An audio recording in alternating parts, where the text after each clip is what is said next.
रात के 10 बज चुके थे और लैबा हॉस्पिटल की बेंच पर बैठी अपनी माँ के हाथ को अपने हाथों में लिए हुए थी। माँ की सांसें धीमी धीमी चल रही थीं और कमरे में सिर्फ मशीन की आवाज आ रही थी। लैबा की आंखें थाकी हुई थीं लेकिन वो सो नहीं पा रही थी। उसने अपनी माँ के माथे पर हाथ फेरते हुए सोचा कि कब ये सब खत्म होगा। उसकी उम्र सिर्फ 17 साल थी, मगर उसकी जिंदगी में बचपन की खुशियां कब की छूट चुकी थीं। अगर आपको ये कहानी दिल को छू जाए और आपको लगे कि यह दिल से सुनाने के लिए बनाई गई है तो प्लीज सब्सक्राइब कर दें। बहुत मेहनत लगती है ऐसी स्टोरीज को लिखने और प्रेजेंट करने में, और ये काम आप लोगों की सपोर्ट से ही चल सकता है। सब सब्सक्राइबर्स के लिए दिल से दुआ है कि अल्लाह आपकी जिंदगी को हमेशा खुश और खुशहाल बनाए, हर दिन आपके लिए आसान हो। लेकिन लैबा के लिए जिंदगी आसान नहीं थी।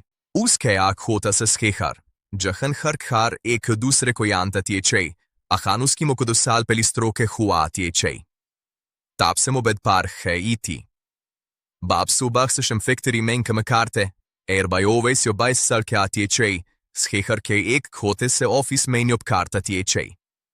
Kar kizi midari laiba par a gleriti. Subav skul se ate chei vo set moke kamre menjati. Moko paoni pilana, dowadine, kenekilana, kaprebadalna, over sebi kach.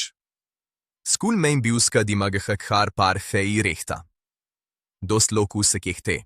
Laiba tu kitni laki hai ke tere moko itna par karti hai. Leki mona hiante te ke par nahi. Zimedari ke a boihti chei. Har subach laiba yaldi ut kar khote se khar ke kol he par chai banati. Khar ki chkoti si kiche memmo ke liye khih di tar karti. Mobon nahi peati ti lekin aankhon se dekti rachti. Laiba uskota karbetati. Kenekilati fi retne skulbeg utaleti. Ami mein yaldi a yaungi mauchar roskehti. मगर जल्दी आना कभी मुमकिन नहीं होता। School का रास्ता 5 minute का था, लेकिन उसके दिल में हमेशा दार रहता कि घर पर माँ अकेली ना हो। स्कूल पहुंचकर वो क्लास में बैठती। उस दिन भी पेपर थे। लैबा ने रात भर जग कर पढ़ा था क्योंकि माँ को रात को तकलीफ हुई थी। सुबह वो थाकी हुई क्लास में बैठी थी। टीचर ने रोल कॉल के बाद उसको देखा और मुस्कुराते हुए कहा, लैबा बेटा, तुम हमेशा मिसाल हो, घर संभलती हो और पढ़ती भी हो। सारी क्लास ने तालियां बजाई। लैबा ने सिर्फ मुस्कुराकर सर झुका लिया। उसके दिल में कुछ टूट रहा था। उसे याद आया कि कल रात माँ को उठाने में उसकी कमर में दर्द हुआ था, लेकिन उसने किसी से नहीं कहा। अब ये तारीफ उसे और ज्यादा थाका देती थी। घर आकर वो ने माँ को उठाया और चेयर पर बैठाया। अम्मी, आज स्कूल में सबने तारीफ की, कहते हैं मैं मिसाली बेटी हूँ। माँ की आंखों में आंसू आ गए, लेकिन वो बोल नहीं पाती थी। सिर्फ हाथ से लैबा का सर सहला दिया।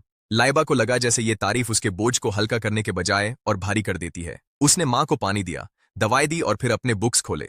पढ़ाई करते करते उसकी आंखें बैंड हो जाती थीं, लेकिन उसने खुद को झिझका। नहीं, अम्मी के लिए तो ये सब करना ही है, वो अपने से कहती। ओवैस शाम को घर आया। वो थाका हुआ था। लैबा, आज ऑफिस में लेट हो गया। माँ को देखा। लैबा ने चुपचाप खाना गर्म किया और भाई को प्लेट दी। हाँ भाई, सब ठीक है, दावा दे दी, और मैंने उनको मसाज भी किया। ओवैस ने उसके कंधे पर हाथ रखा। तू बहुत अच्छी है बहन, अगर तू ना होती तो हम क्या करते। लोग हर जगह तेरी मिसाल देते हैं। ये लफ्ज लैबा के दिल में चुभ गए। वो चाहती थी कि कोई पूछे कि उसकी पढ़ाई कैसी चल रही है, उसके दोस्त कहाँ गए, उसकी खुशियां कहाँ हैं, लेकिन कोई नहीं पूछता था। ओवैस खाना खाकर टीवी देखने लग गया। लैबा ने चुपके से माँ के कपड़े धो दिए और घर की सफाई की। रात को फिर हॉस्पिटल जाने की बारी थी। डॉक्टर ने माँ को चेकअप के लिए बुलाया था। लैबा ने माँ को व्हीलचेयर पर बैठाया और हॉस्पिटल की तरफ चल पड़ी। छोटे शहर का हॉस्पिटल भी इतना बड़ा नहीं था। वार्ड में दूसरी औरतें भी अपनी माँओं के साथ थीं। लैबा ने माँ को बेड पर लेटाया और उनके पास बैठ गई। अम्मी, आज रात मैं यहाँ ही रहूंगी, सुबह स्कूल के लिए जल्दी निकल जाऊंगी।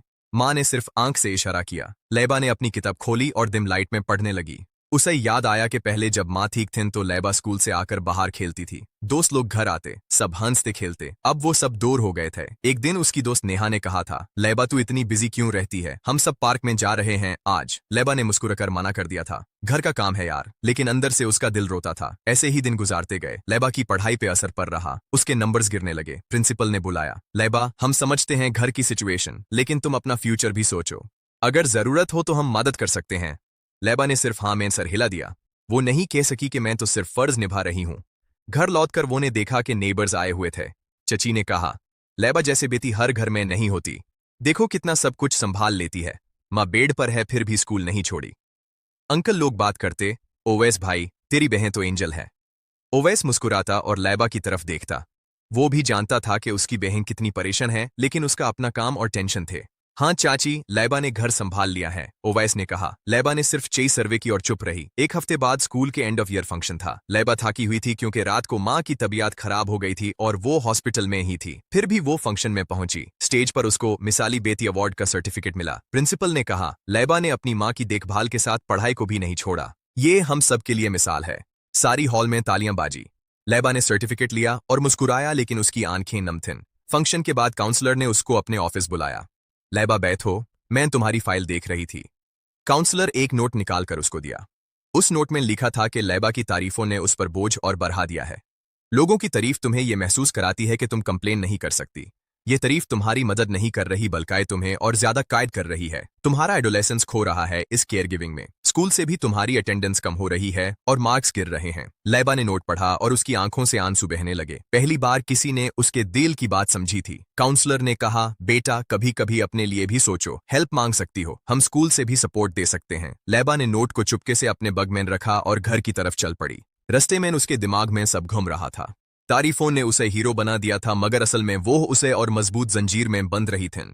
घर पहुंचकर वो ने माँ को देखा। माँ सो रही थी। ओवेस टीवी देख रहा था। भाई, यह अवार्ड मिला है स्कूल से, लैबा ने धीरे से कहा। ओवेस ने खुशी से कहा, मुबारक बहन, तू सच में मिसाली है लैबा, सब लोग तेरी तारीफ कर रहे हैं। फिर वो किचन में गया और लैबा ने चुपचाप माँ के लिए सूप बनाया। उस रात लैबा को नींद नहीं आई। वो अपने छोटे से कमरे में बैठी थी। उसे याद आया कि बचपन में माँ उसको स्कूल से लेकर आती थी और दोनों आइसक्रीम खाते। लैबा दोस्त के साथ पार्क में खेलती थी। अब वो सब सपने बन गए थे। उसने सोचा कि कैसे तारीफों ने उसके बोझ को मजबूत बना दिया है। वो चीखना चाहती थी कि मैं भी इंसान हूँ, मुझे भी जिंदगी चाहिए, दोस्त चाहिए, पढ़ाई चाहिए, अपना वक्त चाहिए।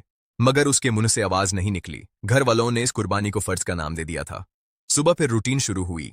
स्कूल, घर, हॉस्पिटल। लैबा ने अपने आप को संभाला और माँ के पास बैठ गई। उसके दिल में दाढ़ था, लेकिन चेहरा मुस्कुराता रहा। दिन गुजारते गए। लैबा हर रोज स्कूल जाती, लेकिन उसकी क्लास में बैठकर भी उसका दिल घर पर होता। एक दिन स्कूल ट्रिप की अनाउंसमेंट हुई। सब दोस्त एक्साइटेड थे। लैबा, तू भी चलना, मजा आएगा, नेहा ने कहा। लैबा ने सिर्फ सर हिलाया। नहीं यार, माँ अकेली नहीं रह सकती। दोस्त लोग चुप हो गए। लैबा को पता था कि उनके बीच अब दूरी आ गई है। वो सब नॉर्मल जिंदगी जी रहे थे और लैबा सिर्फ फर्ज निभा रही थी। घर पर भी नेबर्स रोज आते। लैबा, बेटा तू कितनी मेहनती है, माँ को इतना प्यार करती है, हर कोई कहता। लैबा मुस्कुराती और अंदर से टूटती। ओवैस एक दिन ऑफिस से जल्दी आया। उसने लैबा को देखा जो माँ के पास बैठी थी। बहन, आज मैं माँ को हॉस्पिटल ले जाऊंगा, तू थक गई है लगती है। लैबा ने खुशी से देखा, मगर ओवैस ने बात बदल दी। लेकिन कल मेरा मीटिंग है तो फिर तू ही ले जाना, तू ही बेस्ट है इसमें।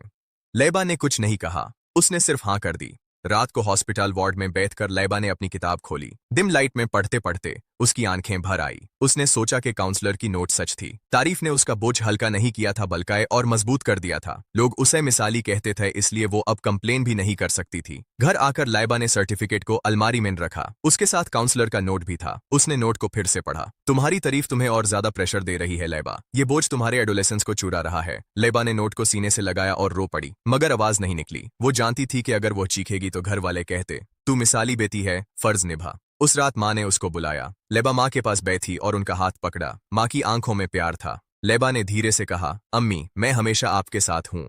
लेकिन उसके दिल में एक बड़ा सा सवाल था जो कभी पूछा नहीं गया। ऐसे ही हफ्ते गुजरे। लैबा की फाइनल एग्जाम्स आने वाले थे। उसने रातों को जग कर पढ़ा। हॉस्पिटल के बेंच पर बैठकर नोट्स बनाए।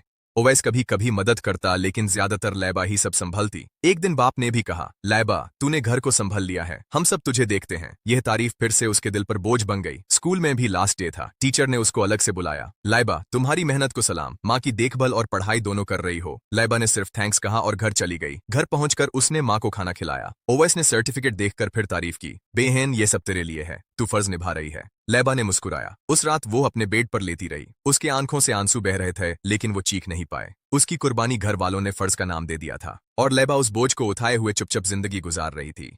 हॉस्पिटल वार्ड की रातों में, स्कूल की क्लासेस में, छोटे से घर की किचन में वो सिर्फ मुस्कुराती रहती। उसका बचपन खो चुका था, उसकी तालीम पीछे रह गई थी और तारीफों ने उसे और मजबूत जकीर में बंध दिया था। कहानी यहीं रुक जाती है, लैबा के उस चुपके से दाढ़ पर जो कभी बयान नहीं किया गया।